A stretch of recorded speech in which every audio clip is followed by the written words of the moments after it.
Adegan diawali dengan kejadian 3 tahun lalu di mana terlihat Tuan Ahn Hyon dan Tuan Cho Hak-ju sedang berdiskusi cara mengalahkan pasukan Jepang yang datang menyerang.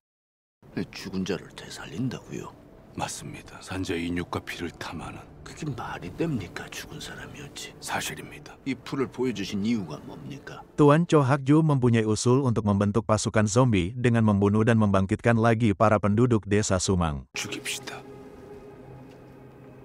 왜군들을 대적하게 만든다면 살 길이 열릴 것입니다. Usulan tersebut ditolak oleh Tuan Ahn Hyon. 우리 백성들을 우리 습습니다. Namun Tuan Cho Hak-ju mengingatkan bahwa yang mereka lakukan adalah pengorbanan kecil demi keselamatan rakyat dan kerajaan.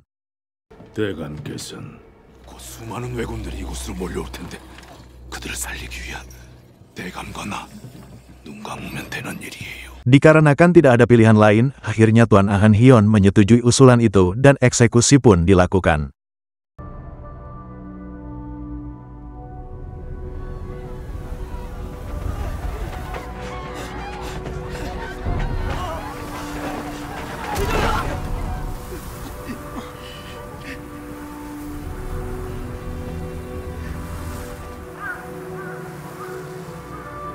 Dan mayat hidup tersebut dibangkitkan dan dikirim ke medan tempur.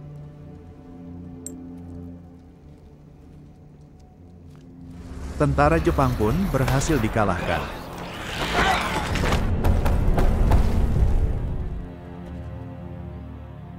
Adegan berpindah kepada Tuan Ahn Hyon yang sudah menjadi zombie dan dihentikan oleh pangeran.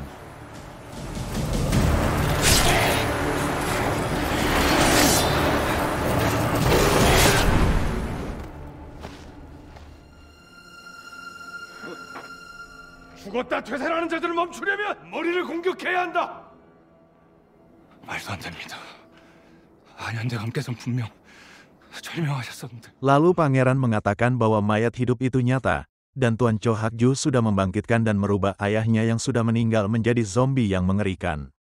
Pangeran pun meminta Seobi menjelaskan kepada semua orang apa yang terjadi. 내가 보고 들은 건 모두 스승님이셨던 생사초라는 풀로, 그리고 그 때문에 경상 땅에 역병이 시작되었습니다. 그 사실을 알리려 하셨다. Lalu pangeran mengatakan bahwa klan Haewoncho yang dipimpin oleh Tuan Cho Hak-ju telah menuduhnya menjadi seorang pengkhianat. Padahal yang membuat kekacauan di negeri ini adalah klan Haewoncho dengan membangkitkan orang mati yang akhirnya menjadi wabah di negeri ini. 이제 눈을 뜨고 귀를 열어라! 이 나라의 참상을 직시하며 나를 따르겠는가? Adegan berpindah ke situasi di Benteng Sanju di mana terlihat penduduk dikagetkan dengan suara dentuman meriam. Ternyata itu adalah suara meriam yang ditembakkan guna melindungi para prajurit yang membawa makanan ke Benteng Sanju.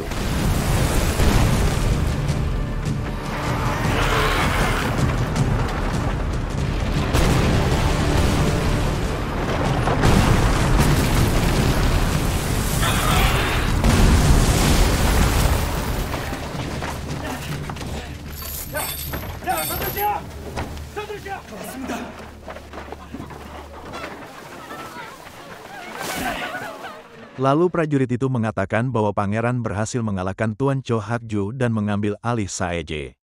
Pangeran mengatakan bahwa suplai makanan akan terus dilakukan dan penduduk di dalam benteng harus terus bertahan. Adegan berpindah ke Mungyeong Saeje di mana terlihat Seobi sedang merawat Tuan Cho Hak-ju. 어떠시냐? 몸이 점점 더 차가워집니다. 정말 큰아버님은 괴물이 되지 않으시는 게 확실한 거지? Seobi mengatakan bahwa tidak semua yang digigit zombie pasti akan menjadi zombie, namun biasanya akan sakit berkepanjangan dan tewas. 서비야, 살려다오. 몸을 따뜻하게 할 약재를 좀 구해오겠습니다. Lalu Cho Beompal memperlihatkan obat langka kepada Seobi yang mungkin bisa membantu kesembuhan pamannya. Akan tetapi Seobi mengatakan bahwa obat itu tidak bisa menyembuhkan pamannya. Selang tidak berapa lama pangeran pun tiba. Betapa terkejutnya pangeran mendapati Tuan Cho Hak-ju sudah tidak berada di ruangannya. Ternyata Mo Yang pengawal pribadi pangeran yang melarikan Tuan Cho Hak-ju. Dia melakukan itu demi keselamatan istrinya yang sedang hamil.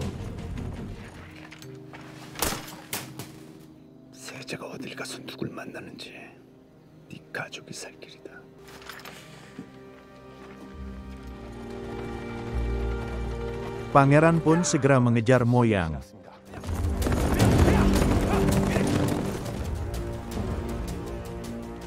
Dikarenakan denyut nadi Tuan Cho Hakju melemah dan badannya menjadi dingin, Seobi meminta Moyang untuk berhenti dan mencari tempat istirahat.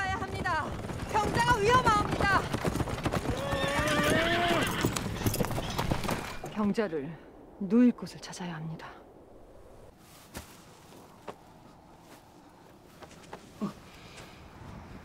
Sementara itu Yongsin sudah melacak jejak mereka dan memberitahukan kepada pangeran. Adegan berpindah kepada Moyang yang sedang melamun, tiba-tiba ia dikagetkan dengan pertanyaan Seobi yang menanyakan kapan pangeran akan datang. 저하는 언제 오십니까? Alih-alih menjawab pertanyaan Seobi, Moyang malah meminta mereka untuk segera pergi. Akan tetapi Seobi menolak, ia bersikeras menunggu kedatangan pangeran dikarenakan ia ingin memberitahukan pangeran perihal obat yang dikonsumsi oleh ratu. Ternyata obat tersebut adalah obat untuk wanita yang mengalami keguguran. Mendengar penjelasan Seobi, segera Moyang mendatangi Tuan Cho Hakju. Moyang menanyakan obat apa ini dan siapa yang mengkonsumsinya dan kenapa banyak wanita hamil di Nesonje. 대체 그곳에서 무슨 일을 꾸미고 있는 것이오? Tiba-tiba terdengar suara ringkikan kuda. Ternyata itu adalah prajurit yang datang untuk menyelamatkan Tuan Cho Hakju. Dan perkelahian pun terjadi.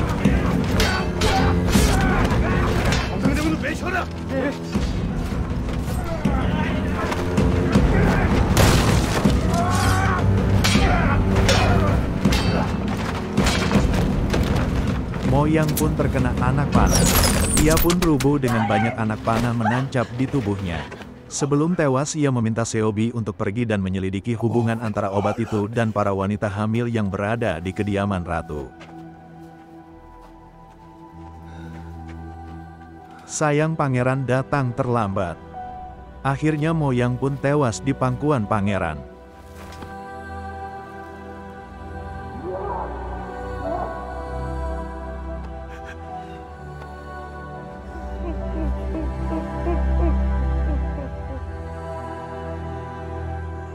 Sementara di istana ratu terdengar suara tangisan bayi yang menandakan putra mahkota telah lahir.